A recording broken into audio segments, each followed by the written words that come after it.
എല്ലാവർക്കും നമസ്കാരം. ഗോട്ട് എന്ന് പറഞ്ഞ സിനിമ കണ്ടു. ആൻഡ് രാവിലെ 10:30 ഷോയ്ക്കാണ് പോയത്. 3 മണിക്കൂർ നീണ്ട പടമാണ്.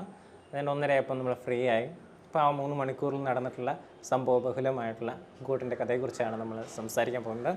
തുടക്കത്തിൽ തന്നെ ഒരു ട്രെയിൻ ഓപ്പറേഷനാണ്. ട്രെയിൻ ഓപ്പറേഷനിൽ നമ്മുടെ നായകനെ റിവീൽ ചെയ്യുവാണ്. ഗാന്ധി എന്നാണ് പേര്. അവിടുന്ന് തുടങ്ങുന്ന ടോർച്ചറാടെ 3 മണിക്കൂർ നീണ്ട കളികളാണ്. അതും വിജയ്ക്ക് 3 ഗെറ്റപ്പ് ഉണ്ട് കേട്ടോ. എന്തിനാണ് വിജയ് ഈ 3 ഗെറ്റപ്പും വിജയ് തന്നെ ചെയ്തത്? അതായത് വിജയുടെ മകനായിട്ട് വേണമെങ്കിൽ വേറെ ആരെയും കാസ്റ്റ് ചെയ്യാം, അല്ലെങ്കിൽ വിജയുടെ മകൻ്റെ ചെറുപ്പമായിട്ട് വേറെ ആരെങ്കിലും കാസ്റ്റ് ചെയ്യാം. ഇത് 3 ഞാൻ തന്നെ ചെയ്യത്തുള്ളൂ എന്ന് പറഞ്ഞ് കടുംപിടുത്തം പിടിക്കുന്നത് എന്തിനാണ് വിജയ്? പോട്ടെ, അതൊക്കെ നമുക്ക് മാറ്റി നിർത്താം. ഇവർക്കൊരു സ്ക്വാഡുണ്ട്. ആ സ്ക്വാഡിലെ മെയിൻ ആൾ വിജയ്, സെക്കൻഡ് നമ്മുടെ പാപ്പയാണ്, ജയറാമാണ്, പിന്നെ നമ്മുടെ ഡാൻസർ അണ്ണനുണ്ട്, പിന്നെ മറ്റേ പുള്ളിയുണ്ട്. അപ്പോൾ ഇവന്മാർ ഭയങ്കര ഗ്യാങ്ങാണ്. അപ്പോൾ ഗ്യാങ്ങായിട്ട് നമ്മുടെ പഴയ 80s ഒരു കോമ്പിനേഷൻ ഗ്യാങ്ങാണ് വർക്കൗട്ട് ആക്കിയിട്ടുള്ളത്. നമ്മുടെ ഇൻഹരിയർ നഗറിലേക്ക് ഒരു പിടുത്തമൊക്കെ പിടിക്കാൻ വേണ്ടി ശ്രമിച്ചിട്ടുണ്ട്. ഇൻഹരിയർ നഗർ 2 ആ രീതിയിലുള്ളൊരു കോമ്പിനേഷൻ പരിപാടിയൊക്കെ ഒന്നും വർക്കൗട്ട് ആയിട്ടില്ല. അവർ ശ്രമിക്കുന്ന തമാശകൾ എന്നൊക്കെ പറയുന്നത് നമ്മൾ ഈ സീരിയലിൽ പോലും കാണാൻ താല്പര്യപ്പെടാത്ത കുറേ തമാശകളുണ്ട്. സീരിയലുകാർ വരെ എഡിറ്റ് ചെയ്ത് കളയുന്ന കുറേ തമാശകളൊക്കെ വെച്ചിട്ടുള്ളൊരു കോമ്പിനേഷൻ സീക്വൻസുകളൊക്കെയാണ്. അങ്ങനെ ഇവരുടെ ആ ഒരു സ്നേഹവും സാഹോദര്യവും ഒക്കെ കാണിച്ചുകൊണ്ടാണ് തുടങ്ങുന്നത്. അതിനുശേഷമാണ് പിന്നെ നമ്മുടെ തിരുവിളയാടൽ, വിജയണ്ണൻ്റെ ഓപ്പറേഷനിലെ സ്കില്ലും അങ്ങനെയൊക്കെ കാണിച്ചു പോകുന്നു.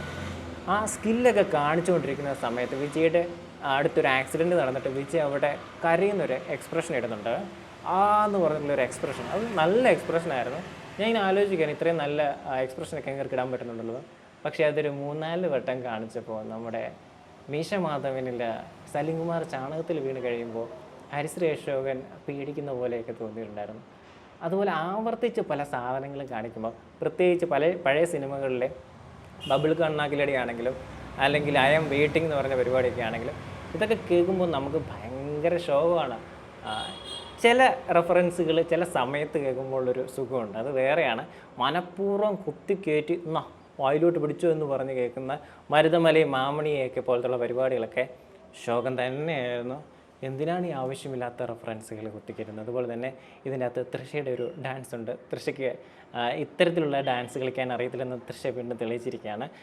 അത് വലിയ സർപ്രൈസ് ഒന്നുമില്ല, എല്ലാവരും വെളിയിൽ വന്നിട്ടുണ്ട്. തൃഷയുടെ ഡാൻസ് പരിപാടിയൊക്കെ ഉണ്ടെന്ന് പറഞ്ഞിട്ടുണ്ട്. അത് വലിയ സർപ്രൈസ് ആയിട്ടൊന്നും ഒന്നുമില്ല.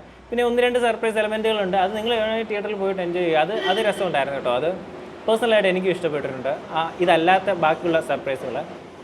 അതിനപ്പുറത്തേക്ക് സിനിമയെന്ന് ചോദിച്ചു കഴിഞ്ഞാൽ ഒരു 1/2 കിലോ വിക്രം, 1/4 കിലോ ബീസ്റ്റ്, പിന്നെ പറയുവാണെങ്കിൽ ഒരു 5 കിലോ നമ്മുടെ കുടുംബപരമായിട്ടുള്ള സീരിയലിൻ്റെ പാസ്മ പരിപാടികളൊക്കെ പിടിച്ചിട്ടുണ്ട്.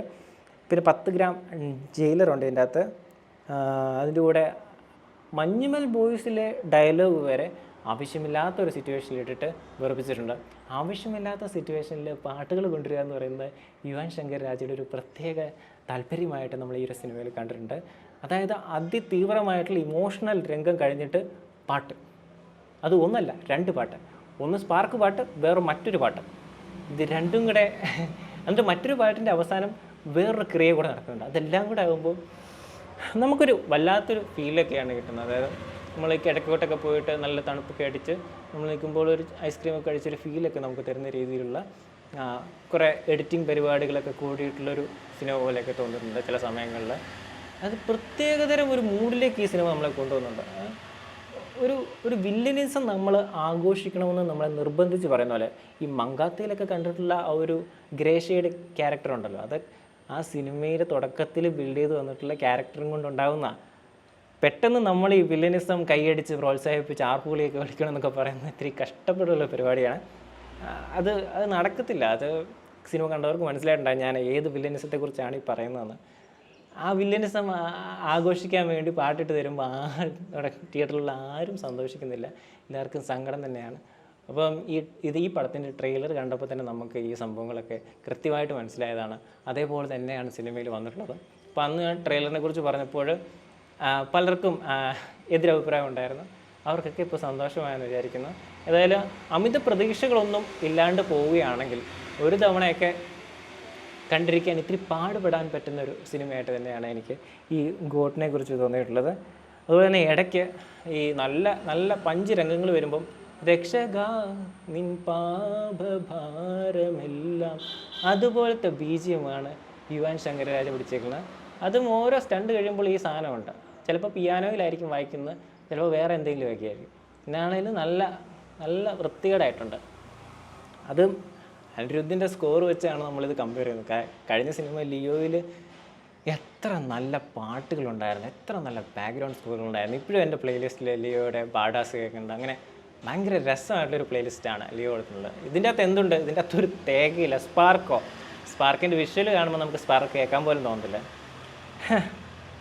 ഇത് ഗോട്ട് എന്നൊക്കെ പറഞ്ഞിട്ടുണ്ടല്ലോ, ആടുജീവിതത്തിൽ നമ്മുടെ നജീബ് അനുഭവിച്ചതായിട്ട് പൃഥ്വിരാജ് കാണിക്കുന്ന ആ ഒരു അനുഭവമില്ല, അത് നമ്മൾ തിയേറ്ററിൽ നമ്മൾ അനുഭവിക്കേണ്ട അവസ്ഥയാണ് ഇതിൻ്റെ അകത്ത് വന്നിട്ടുള്ളത്. പിന്നെ ഈ സിനിമയുടെ തുടക്കത്തിൽ നമ്മുടെ അജ്മലുണ്ടല്ലോ, അജ്മൽ സ്നൈപ്പ് ചെയ്യുന്ന ഒരു രംഗമുണ്ട്. എനിക്കത് കണ്ടിട്ട് മത്സ്യകന്യക ദൂരത്തോട്ട് നോക്കി കിടക്കുന്ന പോലെയൊക്കെയാണ് തോന്നിയിട്ടുള്ളത്. ഒരു സ്നൈപ്പറിൻ്റെ ബോഡി ലാംഗ്വേജ് ഒന്നും തോന്നിയിട്ടില്ല. അത് പോട്ടെ, അതൊക്കെ വിടട്ടെ, നമ്മൾ അതെല്ലാം വിടാതെ മൊത്തത്തിൽ പടം അലങ്കോലമായിട്ടിരിക്കുമ്പോൾ നമ്മൾ ഇതൊന്നും പറഞ്ഞിട്ട് കാര്യമില്ല. പിന്നെ കാർ ചേസൊക്കെ സത്യം പറഞ്ഞുണ്ടല്ലോ, നമ്മൾ ഒരു ക്യാമറ എടുത്ത് പോയി ഷൂട്ട് ചെയ്യുന്നതല്ലാതെ അതിൻ്റെ ഇടയ്ക്ക് എക്സ്ട്രാ എഫേർട്ട് എടുത്തായിട്ടൊന്നും നമുക്ക് തോന്നില്ല. കളർ ഗ്രേഡിങ് ചെയ്തിട്ടില്ല, അതുപോലെ തന്നെ ഒരു പഞ്ച് ക്രിയേറ്റ് ചെയ്തിട്ടില്ല. ചുമ്മാ ഒരു കാർ സീന്, അതുപോലെ കുറേ പിന്നെ നമ്മുടെ ടോം ക്രൂസിൻ്റെ ആ BGM വെച്ചിട്ടുള്ള തബലയുള്ള ഒരു റിക്രിയേഷൻ, അങ്ങനത്തെ കുറേ പരിപാടികളൊക്കെ പിടിച്ചിട്ടുണ്ട്. എന്നിട്ട് മെനയാവുന്നില്ലെന്നേ. അത് എന്തുകൊണ്ടാണെന്ന് നിങ്ങൾക്ക് കൃത്യമായിട്ട് മനസ്സിലാവും. കാര്യമായിട്ടുള്ള ഗ്രിപ്പിംഗ് ആയിട്ടുള്ള സ്റ്റോറി ഇല്ലാഞ്ഞിട്ടാണ്. വെങ്കട് പ്രഭു ഹീറോ എന്നൊക്കെ പറഞ്ഞിട്ട് ഇത് വെടിയും പുകയുമാണ്. എന്ന് വെച്ചാൽ വെടിയും പുകയല്ല, ഇതൊരു ബോംബാണ്. പിന്നെ ക്ലൈമാക്സിൽ ഒരു വെറുത്തനൊക്കെ കാണിക്കുന്നുണ്ട്, ഒരു ക്രിക്കറ്റ് മാച്ചൊക്കെ വരുന്നുണ്ട്. എന്തൊക്കെയാടാ പോയി കാണിച്ചു കൂട്ടുന്നത്? സംഭവം കയ്യിൽ നിന്ന് പോയെന്ന് മനസ്സിലായി. എന്നിട്ട് ക്ലൈമാക്സിൽ ഒരു ക്രിക്കറ്റ് സ്റ്റേഡിയമൊക്കെ വെച്ച് അതിൻ്റെ അകത്ത് ധോനിയെ കൊണ്ടുവന്ന് അതിൻ്റെ വേറൊരു മനുഷ്യനെ റെഫറൻസ് കൊണ്ടുവന്ന് എന്തൊക്കെയൊക്കെയോ കാണിച്ചു കൂട്ടുക. എങ്ങനെയും ഈ പടം ഒന്ന് അവസാനിപ്പിക്കണമല്ലോ.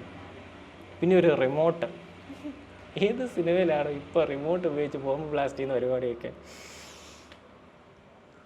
എല്ലാം കൊണ്ടും നല്ല സമയമാണ് വിജയ്ക്ക്. ശരിക്കും പറഞ്ഞു കഴിഞ്ഞാൽ പടം നിർത്തി രാഷ്ട്രീയത്തിലിറങ്ങാൻ. അതായത് ഈ പടം കണ്ടിട്ട് ആളുകൾ പറയണം, വിജയ് നിങ്ങൾ പടം നിർത്തും, രാഷ്ട്രീയത്തിലിറങ്ങും. ആ രീതി ഒരു പടമായിട്ടാണ് ഈ സിനിമ അനുഭവിച്ചിട്ടുള്ളത്. എൻ്റെ അനുഭവങ്ങളാണ് നിങ്ങളുടെ അടുത്ത് ഞാൻ പറഞ്ഞിട്ടുള്ളത്. നിങ്ങൾക്കും ഇതുപോലുള്ള അനുഭവങ്ങളുണ്ടെങ്കിൽ ഉറപ്പായിട്ടും കമൻറ്റിൽ രേഖപ്പെടുത്താം. ഒരു തവണയൊക്കെ കാണാൻ ഇത്തിരി പാടുപെടാൻ പറ്റുന്ന ഒരു ആവറേജിന് താഴെ നിൽക്കുന്ന ഒരു നീണ്ട സിനിമ, അതിനപ്പുറത്തേക്ക് ഗോട്ടൊന്നുമില്ല. ഗോട്ടല്ല, വല്ലോ പല്ലിന്നോ പാറ്റയെന്നോ ഒക്കെ ഇട്ടിരുന്നെങ്കിൽ കുഴപ്പമില്ല. ദ പാറ്റ ഓഫ് ഓൾ ടൈം, ദ പല്ലി ഓഫ് ഓൾ ടൈം എന്നൊക്കെ ആണെങ്കിൽ, പൂച്ചി ഓഫ് ഓൾ ടൈം എന്നൊക്കെ ആണെങ്കിലും ഓക്കെയാണ്. പക്ഷെ ഇത് ഗോട്ട് ഓഫ് ഓൾ ടൈം എന്നൊക്കെ പറയുമ്പോൾ നമുക്ക് അങ്ങ് സെറ്റാവുന്നില്ല. പോയി കണ്ടിട്ട് പറയാം എല്ലാവരും. ബൈ.